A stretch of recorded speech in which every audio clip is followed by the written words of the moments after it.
How's it going, guys? This is James, and welcome back to the channel Make Money Trucking. And today we're going to be going over owner-operator expenses when you're leased on with a company.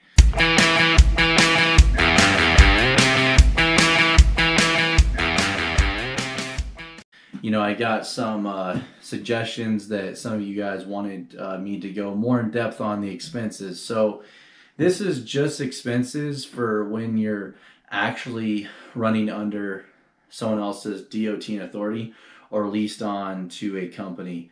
So that's basically what I do. I run leased on. I'm a leaser, owner operator. So basically, I'm going to be going over the expenses like week to week or monthly, and then any other expenses that I have that I didn't talk about before. So I'm trying to go more in depth of the expenses that the company will charge you that you're running for, and then just expenses that you're going to have to pay yourself.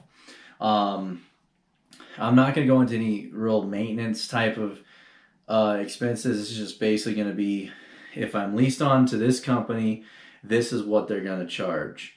So basically, when you lease onto a company, the first charge is going to be fuel.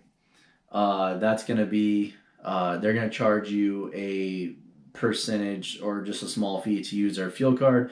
But I highly recommend this because if you do use their fuel card, you don't have to cough up the money up front. You can wait and they'll take the money out of your settlement, whether that's monthly or weekly.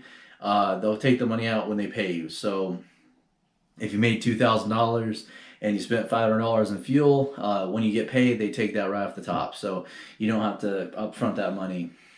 Another thing they're going to charge you most likely is insurance for liability, cargo, and etc. Some companies will put this all together as a bundle and call it like a service plan, and that'll include your insurance, plates, IFTA, your DOT authority, and the authority fee.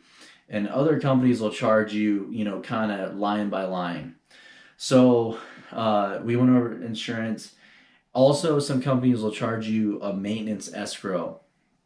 And what that is that they'll require you to hold a certain amount of money in a maintenance escrow account for the reason of just in case you damage something or your truck breaks down, so that you don't really have an excuse for not being able to run. It's kind of a babysitter, I'm not gonna lie. That's kind of the point of it. So if you're running, they'll probably charge you about $200 a week, or like $500 a month, and once you get up to $2,000 in that maintenance account, they just hold that. And don't worry, you get this money back. They're not going to keep your money, but they want you to at least have that minimum balance in there so that, in a few months down the road, if, say, you need a starter put on your truck and it's going to be $1,000, they'll pull it out of your maintenance so that you're not, if you're bad with your money, manage your money, they can just go ahead and pay for that. A lot of guys use it for tires. I've seen tires and just small expenses. And then also IFTA. Your fuel tax. Now, another thing that they'll charge you for is a technology fee. This includes ELDs, tablets, and printers that will be used for printing tickets or invoices. We print tickets and leave them for the customer, both when we load and offload.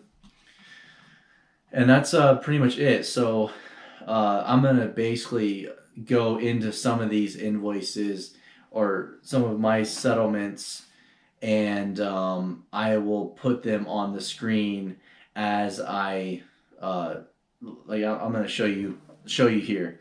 So let me pull it up and I'll show you. Obviously, I blanked some of these out just because, for obvious reasons, but bear with me, you kind of tell. All right, so this is a company I was leased onto. And here's what the settlement breaks down to, and just so I can show you, what your expenses are. This company paid me weekly, so these are weekly expenses from week to week. So basically, you see the lines here. We got fuel, for 462, 202, and 142.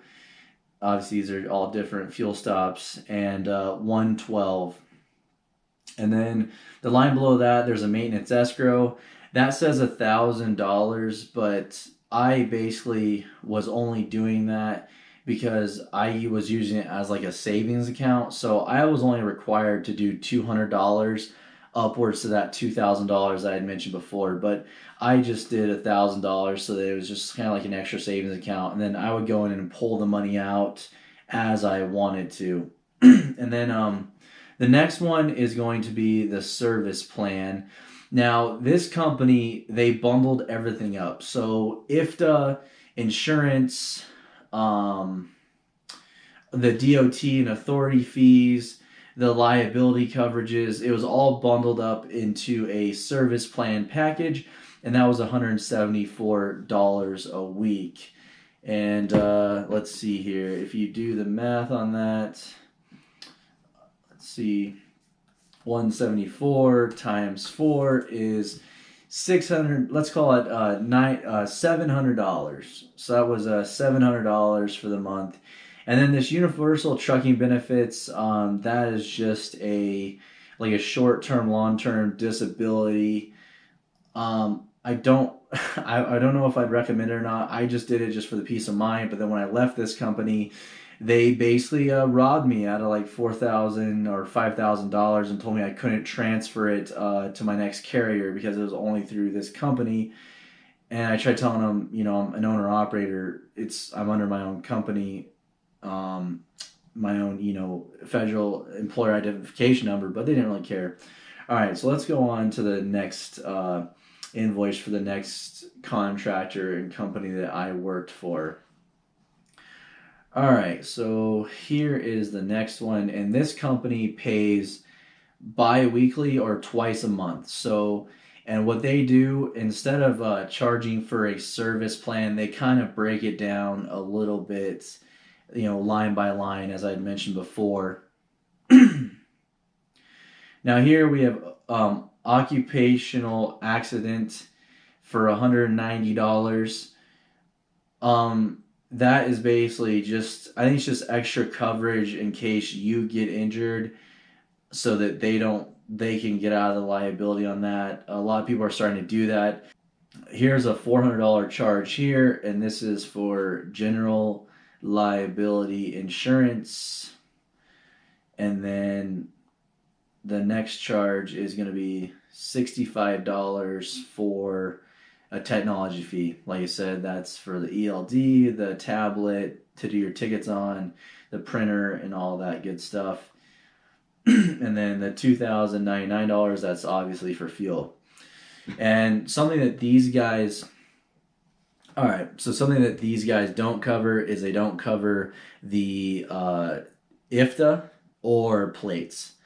Now, I spend about $2,000 a year on plates, and IFTA, it really varies. It's anywhere from a couple $100 a quarter to a few $100 a quarter, just depending on how much you drive and what areas. I'm in the same area, so mine's basically always the same, but that could vary for you. So, all right, guys, I forgot to mention that I also have to pay Bobtail Insurance. That's about another $200 a month, so add that in. I'll add that at the end as well. 190 plus 400 plus 65. It's going to be about $655. And then, if you wanted to... All right, so we have $655 being taken out. And then if we do the plates, just 2,000 divided by 12, that's 166. And then I needed to add Bobtail Insurance in here for $200. So the overall total expenses will come out to $1,021 a month. Expenses, not including fuel. I think fuel should just be in its own little other category. But the expenses that I get charged from the carrier that I'm running underneath is $700 a month to $1,021 a month. Now the only difference is for one of the carriers I have to buy my own plates, The other carrier I was working for, where they bundled it all up as a service plan, they paid for my plates because I probably had a discount because they had such a large fleet. But yeah, guys, that's basically the breakdown of my expenses line by line. I hope you found this helpful. Leave some comments down below if you did find this helpful, and maybe some other things that you're wanting to know. Like I said, I've got a lot of videos coming.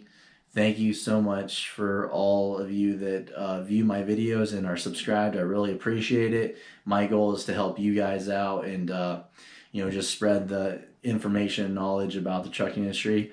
Yeah, so like, subscribe, comment, and I will see you guys on the next one. Thanks. Bye.